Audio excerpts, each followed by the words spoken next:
Your cat can't tell you if it's happy. It can't say thank you for the food, the warmth, the safety you give it every single day. But it doesn't have to, because your cat is already telling you, in ways most owners never notice. If you've ever wondered whether you're actually doing a good job, your cat has already answered that question. You just haven't been looking in the right places. Today we're breaking down 7 real signs that your cat feels safe, cared for, and secure in your home. Some of these will surprise you, because a few of them look nothing like affection. By the end of this video, you'll be able to look at your own cat and know, without any doubt, exactly how it feels about the life you've given it. And the 7th sign is one almost every cat owner misses completely, even though it happens right in front of them every day. And if you already know your cat trusts you, type safe in the comments right now. Let's see how many of you are already doing this right. Number 1, sleeping exposed and vulnerable. Have you ever walked past your cat while it's sleeping on its back, paws in the air, belly completely exposed? Or maybe it's sleeping turned away from you, back facing the room, totally still. Most owners just think, cute, my cat is comfortable. And sure, that's part of it. But there's something deeper happening in that moment. In the wild, the belly is the most vulnerable part of a cat's body. No claws, no teeth, nothing to defend with. A cat that exposes its stomach while sleeping is a cat that has fully switched off its survival instincts, even if just for a moment. Animal behaviorists generally agree that sleep posture is one of the clearest windows into how safe an animal feels in its environment. A cat that sleeps curled into a tight ball, nose tucked, is a cat that's still partially on guard. A cat sprawled out, belly up, back turned to the door, that's a cat that has decided nothing in this space can hurt it. And think about what that actually means. Your cat isn't just tolerating your home. It's chosen your home as the one place on earth where it doesn't need to protect itself. That's not comfort. That's trust in its most physical form, the kind that can't be faked, because it happens when your cat isn't even conscious enough to perform it. Number 2, not guarding their food. Here's one almost nobody checks: how your cat acts around its food bowl when you're nearby. Walk up to your cat while it's eating. Does it tense up, eat faster, like it's racing against something? Or does it barely react at all? Maybe even glance up at you and keep eating at the same slow pace. Most people assume all cats eat the same way.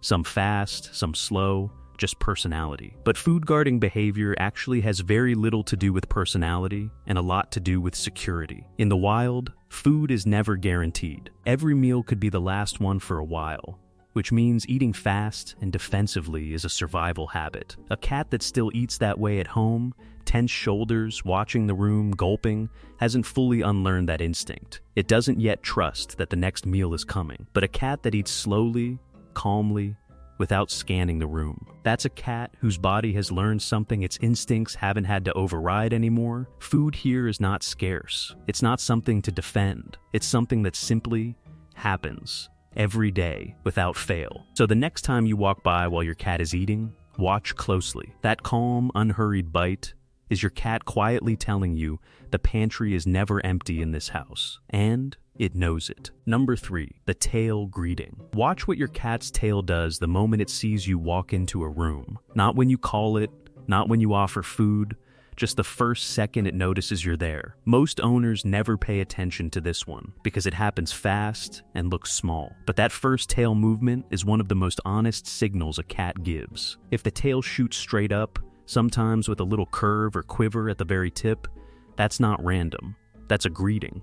One that's actually believed to have roots in kittenhood, when kittens raise their tails as a signal to their mother, letting her know they were approachable and unafraid. An adult cat doesn't need to send that signal to another cat unless it feels safe doing so. And when it sends that same signal to you, it's using the same ancient, instinctive language it once used with its own mother, which says a lot about where you rank in its world. Compare that to a tail that stays low, or flicks side to side, or wraps tightly around the body. That's a cat that's uncertain, alert, or unsure what's coming next. So the next time you walk into a room and that tail shoots straight up like a flagpole, quivering slightly at the tip, that's not just a greeting. That's your cat's oldest, most instinctive way of saying you're safe, and so am I. Number 4, kneading before rest. You've seen it before. Your cat pressing its paws into a blanket, your lap, or a soft pillow, over and over, right before it lies down. Some cats do it gently, Others really dig in, claws and all, like they're working dough. Most people call this making biscuits and leave it at that. A cute quirk, nothing more. But this behavior actually goes all the way back to the very beginning of a cat's life. Kittens need their mother while nursing. It's an instinctive motion that stimulates milk flow, and it's tied to one of the only moments in a kitten's life that guarantees complete safety and comfort. That motion gets wired into the brain early, and for a lot of cats, it never fully goes away. So when your adult cat needs a blanket, your lap, or even you, right before settling down to rest, it's not doing it randomly. Something about that moment, that surface, that spot next to you, is triggering the same emotional memory it had as a nursing kitten. It's a leftover piece of infancy that only shows up when a cat feels enough comfort to let its guard fully down. It's easy to see kneading as just a weird habit, but really, it's your cat reaching back to the safest moment it ever knew and recreating it right there with you. Number 5, following you quietly. You get up to grab a glass of water, and there's your cat, trotting a few steps behind. You walk into another room to fold laundry, and a few minutes later, it's there too.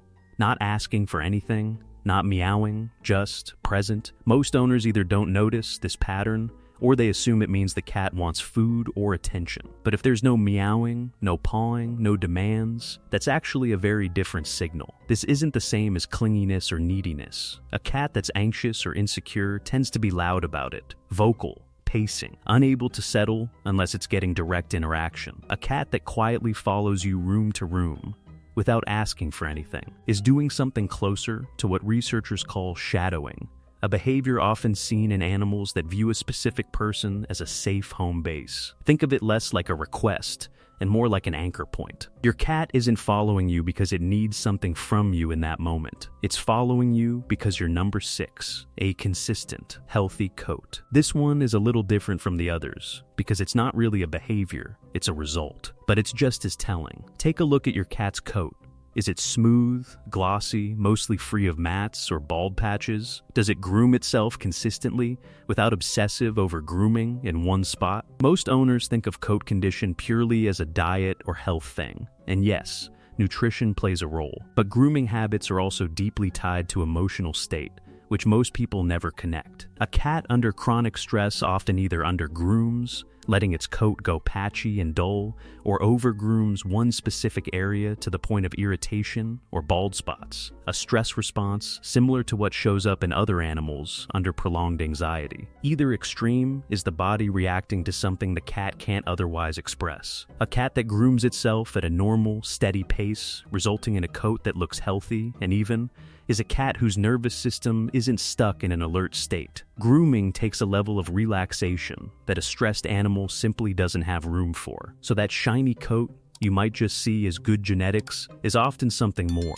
A quiet, physical readout of a cat that feels calm enough day after day to take care of itself properly. Number 7, slow blinking at you. Save this one for last, because it might be the most important sign on this entire list. Your cat looks at you from across the room, and instead of just staring, its eyes slowly close, then slowly open again. Not a blink, not a squint, a long, deliberate, slow-motion blink aimed directly at you. A lot of people have heard this called the cat kiss, and that nickname isn't far off, but the real reason behind it goes deeper than affection alone. In a cat's world, direct, unbroken eye contact is a threat signal. Predators stare, rivals stare. So when a cat closes its eyes in front of you, even for a second, it's doing something that goes against every survival instinct it has. It's voluntarily giving up its ability to watch for danger while looking straight at you. That's the key. A slow blink isn't just a cute expression. It's your cat proving, in the most vulnerable way an animal can, that it does not see you as a threat. It's a small, repeated act of trust offered again and again,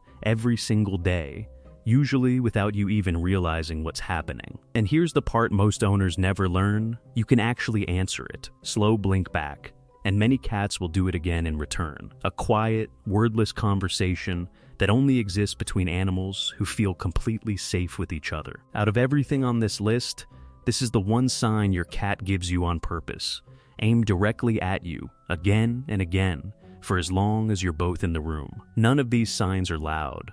None of them come with a meow demanding your attention. A relaxed sleeping position, a slow meal, a raised tail, a kneading paw, a quiet follow through the house, a healthy coat, a slow blink from across the room.